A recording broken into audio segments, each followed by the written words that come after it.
Welcome, wrestling fans, to Chronochord Gaming. My name is C-Dub, joined today by my co-host, JC. Hey, what's up, man? Today, we will be playing an arcade favorite from 1991, WWF WrestleFest. This game features two modes, the two-player Saturday Night's Main Event Tag Team Ladder Mode and the Royal Rumble. Let's take a look at the game's roster.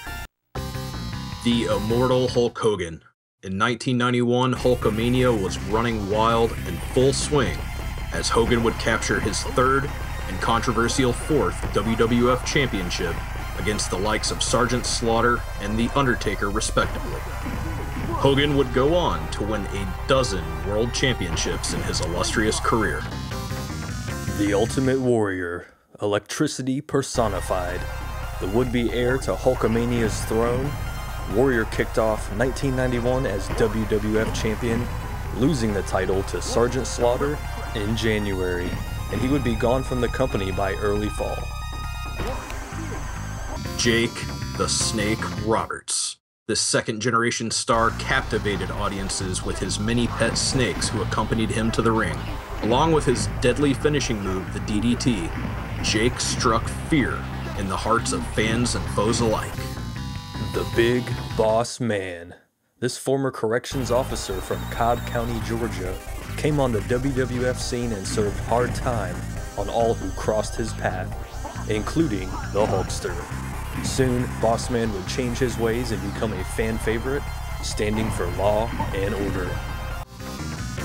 Sergeant Slaughter, the former Marine and American patriot, became a turncoat in late 1990, betraying the land he loved and becoming one of the most hated villains in WWF history.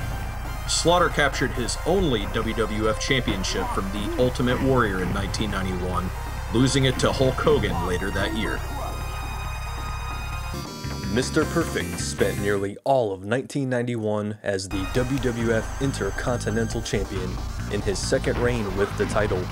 After suffering a back injury in the summer, Perfect would lose the championship to fellow second-generation star Bret the Hitman Hart at SummerSlam 91. Earthquake. Managed by Jimmy Hart, this 475-pound behemoth made an immediate impact in the WWF by attacking Hulk Hogan in 1990, putting the Hulkster out of action for most of the summer. Earthquake would capture his only championship in the WWF, the Tag Team Gold, in 1992, alongside of his partner in the natural disasters, Typhoon. The $1 Million Man, Ted DiBiase. DiBiase debuted with the WWF in 1987 and in '88 attempted to purchase the WWF belt directly from then-champion Hulk Hogan. After Hogan refused, Ted enlisted Hogan's nemesis, Andre the Giant, who amidst controversy defeated Hogan and surrendered the title to DiBiase. Demolition. Axe and Smash debuted in the WWF in 1987. And in 1990, they added a third member, Demolition Crush. While Axe left the company in late 1990, Smash and Crush would continue to bring pain and destruction to those who opposed them, failing to capture the same success of the three-time WWF Tag Team Champions, Axe and Smash. The Legion of Doom, the Road Warriors. No matter what name you knew them by, Hawk and Animal were larger than life. With their menacing spiked shoulder pads and fearsome face paint, the LOD found success across the globe, capturing the WWF Tag Team Championship on 2 occasions, in addition to winning championship gold in the AWA, NWA, and Japan. After leaving WCW in 1990, the Legion of Doom came to the WWF and were immediate fan favorites. In this game, the LOD are the final bosses you face in 2-player tag team mode, and as such are not playable without the use of cheats and emulation. First, let's play the Royal Rumble mode. We're going to be playing today as the Immortal Hulk Hogan. I am here ringside alongside of my commentary partner, JC. JC, starting out here, we got 6 guys in the ring. The Hulkster, who we are playing as, Ted DiBiase, the Big Bossman, Crush, Animal, and the Earthquake. The Real American has made his appearance in the ring. Too bad they cannot use the Rick Derringer theme in the game. I love that song. Yes, unfortunately, Mr. Derringer did not license that, and none of the other WWF themes were licensed in this game. However, they did do a great job on the music in this game.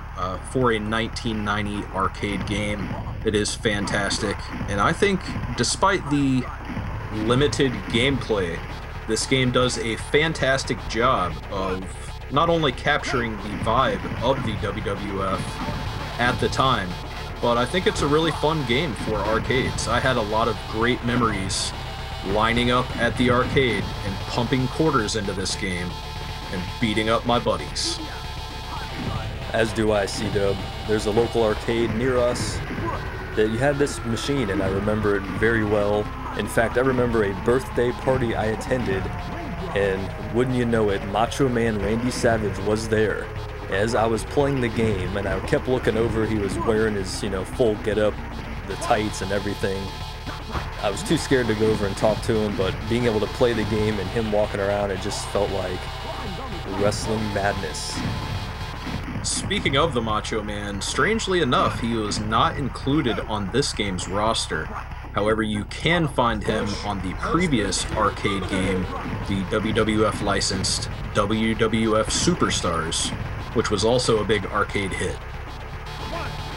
Yep, I remember that game very well too. Didn't like it quite as much as WrestleFest here, but it did feature a lot of great wrestlers, and to be honest, this was the heyday. This is when I loved wrestling. I haven't really followed it in 15 years or so. It's been a long time. So whenever I have a chance to go back and revisit the glory days, I will always take you up on that offer, brother. Absolutely, and like you said, this was wrestling's glory days. Hulk Hogan, Hulkamania in full stride right now, 1991, as we see him taking on his nemesis from WrestleMania 7, Sergeant Slaughter. Man, all of the characters in the World Wrestling Federation at the time were just larger than life and so recognizable. I'm sure that was on purpose.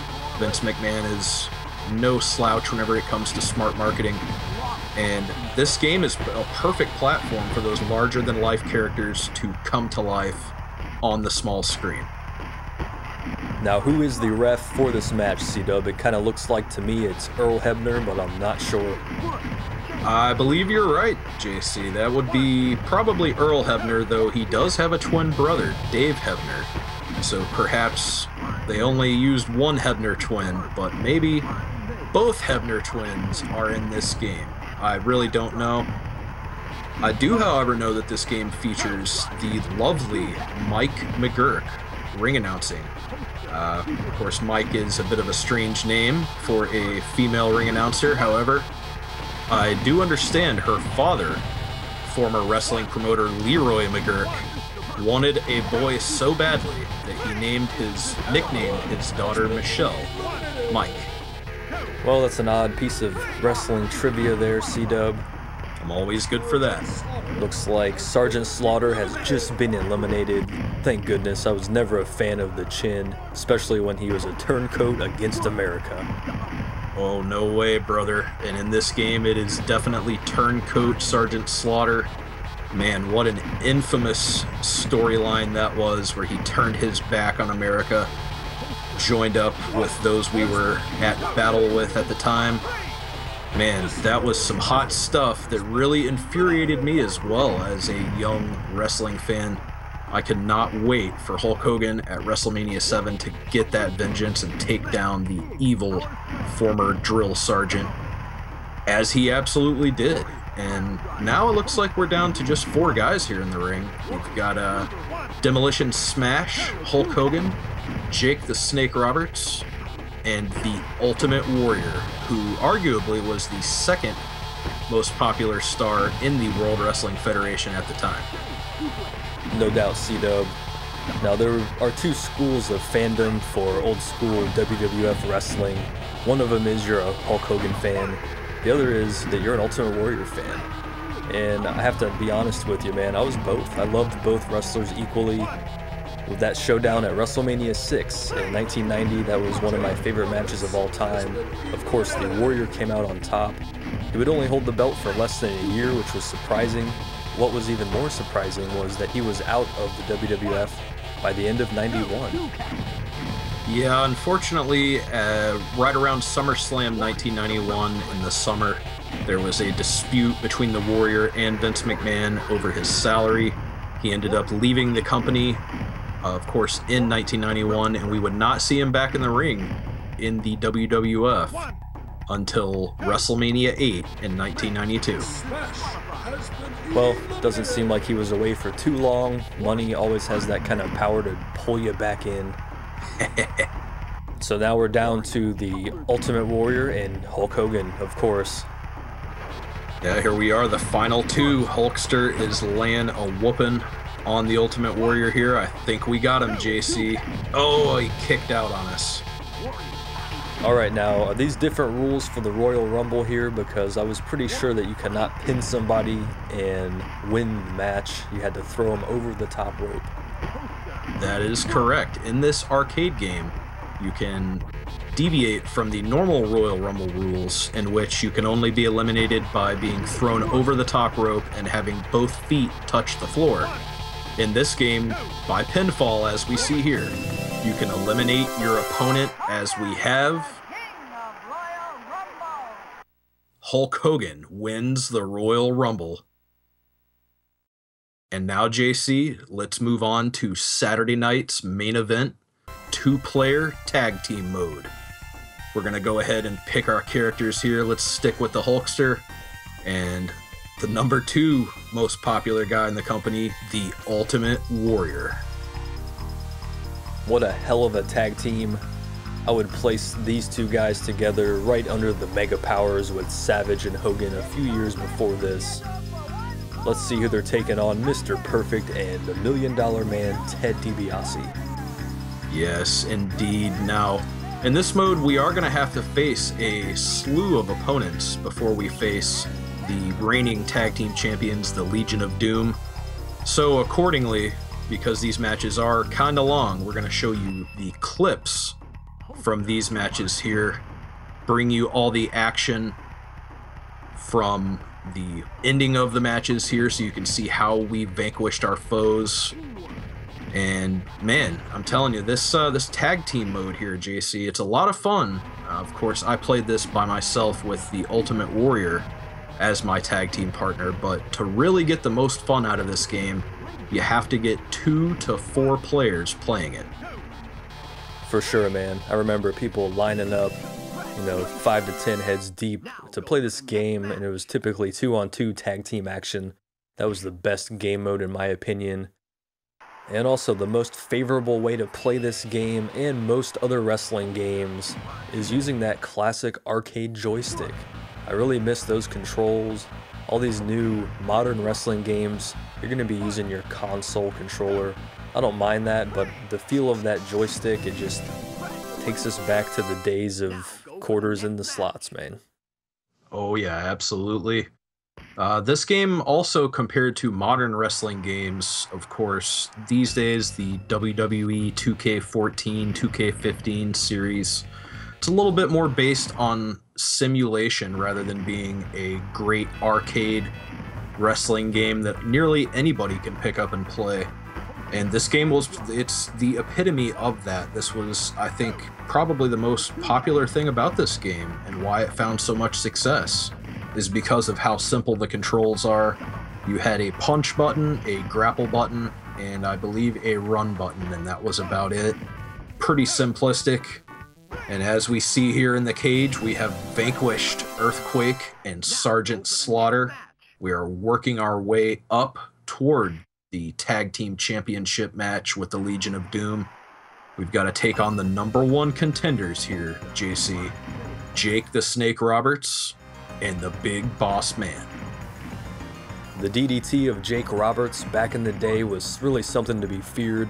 alongside his snake, Damien, whenever he pulled that thing out of the bag. Man, I got creeps then, and I would still get creeps now seeing that footage. Alright, the Hulkster has pinned Jake the Snake, and we are moving on to our next opponents, the Tag Team Champions, the Legion of Doom. Now, C-Dub wanted to pose a question your way as we see Mean Gene shooting a promo with the fellas here. What do you think about the character design in this game? They're very similar to me to the Bendham dolls that they used to sell at the local drugstore, and I still have quite a few of those in my collection, actually. Yes, they are definitely reminiscent, the characters in this game, of those cartoony-looking Bendham figures that they released. Oh, we're going to the outside of the ring here. One more thing to mention in this game. I believe this may have been one of the earliest examples of being able to go outside the ring. We did see it in other games, other wrestling games of this period. However, none quite as detailed as this, where you could go and pick up the ring steps and bash your foe in the head with it. JC, I think we're about to capture the WWF Tag Team Championships. Victory! There it is. Hogan and the Ultimate Warrior are new champions. With a special report, here's our colleague, Mean Gene Okerlund. That was a goofy high-five celebration by the Warrior and Hogan. Yeah, that was pretty ridiculous. All right, JC, we have captured the titles, and now we must defend them. Now, in these title defenses, we're going to take on the same people that we faced before. Going to just show you a few clips here of who all we took on, and a little bit more maybe of some out-of-the-ring action, which is one of my favorite things about this game, by far, being able to get out of the ring and bash your opponent with an array of weapons, as we did here in this playthrough. Now, as you can tell here, I have switched over to the Ultimate Warrior. You can switch between the two players at your leisure. You can tag one another out. And there's another foe down. I believe we're going to be taking on, in a rematch for the titles, the Tag Team Champions. Standing by with the LOD, here's Mean Gene Okerlund. I've got to say, C-Dub, back in the day, when Mean Gene Okerlund switched from the WWF to WCW, I was beside myself. He was my favorite interviewer in really all of sports. Do you think Hogan going over to WCW had anything to do with Mean Gene leaving? Absolutely, JC. There was a mass exodus when Hulk Hogan left the World Wrestling Federation and went to WCW. He brought a lot of his buddies from in the ring, as well as Mean Gene Okerlund with him. That's it. We have defended our titles, JC. We are the undisputed tag team champions. We have retained the belts. That's it. That's all WrestleFest really has to offer, man. This is one of my favorites. Same here, C-Dub, and I'm really looking forward to jumping into the next wrestling title with you here on Chronochord Gaming. Absolutely. Guys, be sure to subscribe if you have not already, so that the next time we jump in the ring, you'll get it as soon as it drops. For my tag team partner, JC, this is C-Dub. Don't forget to kick out at 2.